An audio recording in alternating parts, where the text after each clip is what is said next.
xamante ne moo di ay délit d'opinion ak yenn articles yi dañ koy daal di dindi mais terewul ba tey ñu ngi koy appliquer. mais liberté d'expression Thioro soo ne amul ci réew mi wala jàpp nga ne. non néew ma amul war nañ ko bàyyi. non néew ma amul liberté d'expression dafa am ci réew mi Blaise wax na ko. bu ba tey yaa ngi may waxal lu ma waxul mais dama bu ba tey yaa ngi may wax enfoncé ne m'enfonce pas. waaw d'accord laisse-moi répondre quoi Thioro il faut que nga xam ne que nag yow il faut que ñu jël suñu responsabilité wax ak yow. liberté d'expression am na ci réew mi.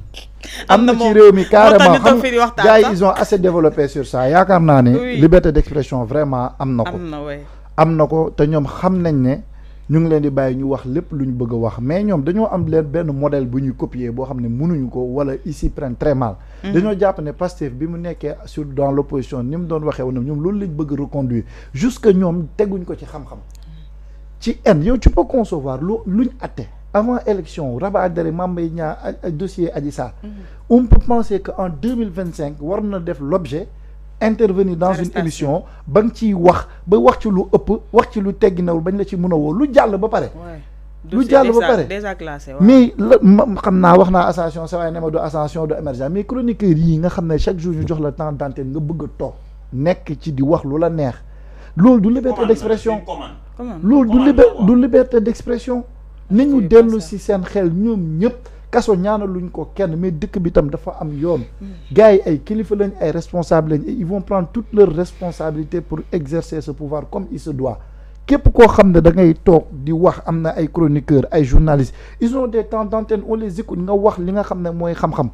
wax li nga xam mais pourquoi on a des défis pourquoi duñu wax ci question sécuritaire duñu wax ci question éducation di wax ci ay question réforme wala wax question économique mais yow toujours c'est des discours jëmale sur la personne de Ousmane Sonko suba ngoon guddi bëccëg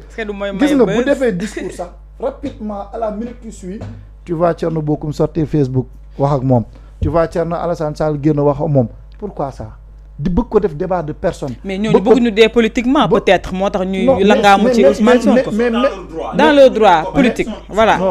parce que Biteye on parle pas de rôle politique on parle de la question visée sur la vie privée ou la personne de Ousmane Sonko. S'il s'agit de ça moom on est d'accord oui. Ils sont des intellectuels Thierno Alassane Sall parlementaire la woon kii Thierno Bocoum lan moo tax ñoom du ñuy def ay questions économiques wala ci wax ay nangam ak nangam. mais ñooñu tam dégg nga leen ba tey ñu xotti war maam. ñooñu sax comme duñ ko mës a def voilà Ousmane Sonko dafa leen ne yéen li ngeen di. comme chroniqueurs yi nga jàpp ne questionné chroniqueurs yi kenn seen ñemewu ko répété. voilà tu vois la différence. waay Thierno Bocoum mi nga dégg naa muy wax da ngay défendre nga ne man yow man du ma saaga mais damay défendre saagakat ñoom kenn ñemewu ci wax li le quart li gars yi di wax. Abdou Nguer toog na fi ne man boo ma fayee 1 million ma waxal la Ousmane Sonko lu ma neex au nom de quoi nga war a jàkkaarloo premier ministre di ko daggal wala di wax lu la neex loolu nag ça va cesser dans ce pays du ñu doxee dictature du ñu doxee dara mais am na loo xam ne soxna si du dëgg du yoon kuy opposé wul ñii exercer pouvoir mais nit ñuy wax xam-xam di wax luy jëmale réew mi kanam toog am sa temps d'antenne chaque semaine nga attaquer une personne wax lu dëgg du yoon une autorité dafa war a jeex si dëkk bi di attaquer président frontalement di raconter des contre-vérités di xelu nit ñi nga koy nëxasal si anam ñun defuñu woon noonu mais seen communication moo des fan yi ba tax li ñu naan bukki bu doxee xaw ma lan ñu yàpp bu yabee kii bi di ci doxin bi voilà donc seen communication bi ngeen xam ni sax ba Ousmane Sonko waxee si lañ xam ni y a problème ku ci nekk day xëcc jëmale sa boor donc yéen loolu mënoon ngeen koo faj waaw mënoon ngeen koo faj non je suis pas d'accord non vraiment mënoon ngeen ko faj ci communication non c'est pas mais yéen jéemu leen ko sax faj ci communication c'est très loin de la réalité non c'est très mais tey jii monsieur Sakho ku mënul soutenir Ousmane Sonko est-ce que dina tal détenu politique yaa ngi nii ba léegi mënul la régler seen problème dans la mesure détenu politique yaa ngi nii ba léegi mënul la régler seen problème Ousmane di ko wax loolu ça rime avec l'amnistie dina ñëw amnistie ba kañ loolu dafa ànd ak amnistie pour nga foog ñu jëlee binte xaar mu wax rek temps bi jeex na defar naa c'est-à-dire que léegi dafa am rek Ablaye jël ay responsabilité binte s'il te atewuñu kenn condamné wuñu kenn dans la mesure du possible monsieur Sakho waaye yéen bu ngeen mënul soutenir wala boog ñeneen ci waa Pastef bu ñu mënul soutenir Ousmane Sonko est-ce que dinañ tal di communiquer pour gouvernement bi ñu xam lan lay liggéey loolu question boobu dama la ne c'est une réalité c'est un constat que kilifa gi moo ko def donc du ma sax toog fii naan du dëgg wala lu am la mais dafa tel ne devrait pas être le cas lu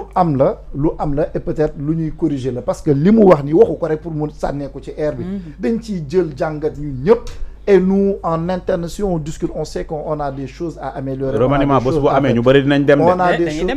loolu remaniement bés bu amee. c'est une réalité ñu bëri dinañu dem ça je te le confirme c'est une réalité. en tant que patriote en tant que membre du doogagu leen sa mu am ay DG yoo xamante ne ñu ngi commencé noos. c'est une réalité. Babacar Touré a fait des révélations. est-ce que DG wu Pastef war na def loolu. waru ko def. 4 millions 700 nga koy fay par mois ci oto. gis nga les gars on va revenir sur le contexte loolu. on va revenir loolu déjà. pour sortir dans l'opulence. déjà Binte may ko mu eggali temps bi moo jeex. Voilà, je suis en phase avec toi loolu c'est une réalité qui était là. Serigne Saliou Gueye wax na si Babacar wax na si. pour dénoncer ça à l'interne. en interne ñu ngi si doon wax di ko xamante nañ suñu biir xamante ne xam nañ ñuy def lii ñu nekk ci la mais buñ demee ba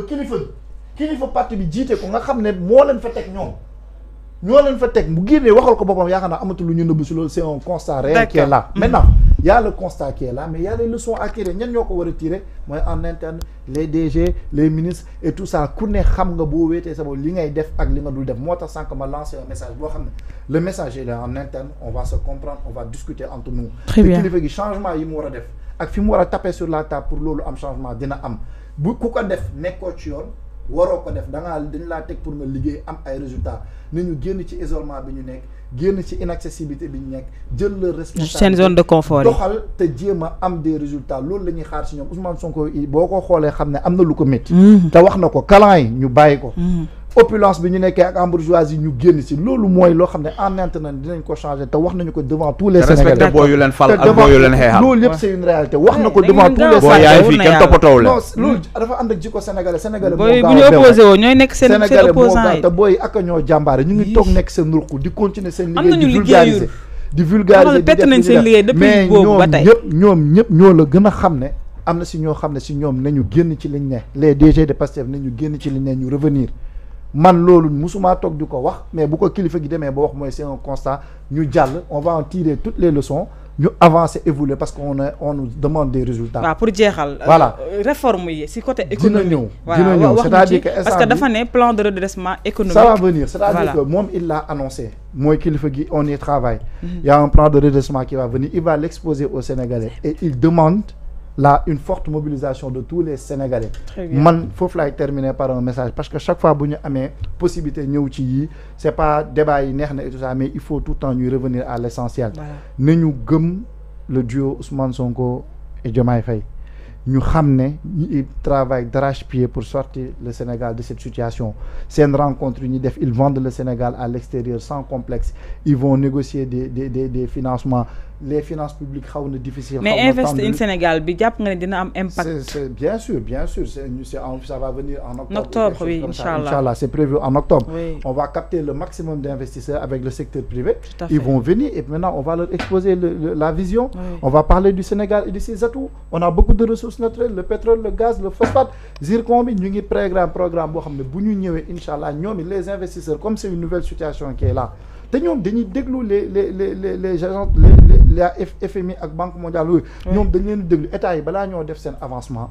dañuy xool institution yooyu noonu et puis il y a les agences de notation qui jouent des rôles importants bu fekkee dañuy dégager donc ñoom dañuy xaw a am réticent mais on est sur la bonne voie Diomaye mu ngi dem sur le plan di def Ousmane Sonko defam bi mu dem Chine on a fait des collaborations suivant 9 axes stratégiques qui vont porter ses fruits dina ko wax na ko dinañ ko gis léegi la LFR il l'a souhaité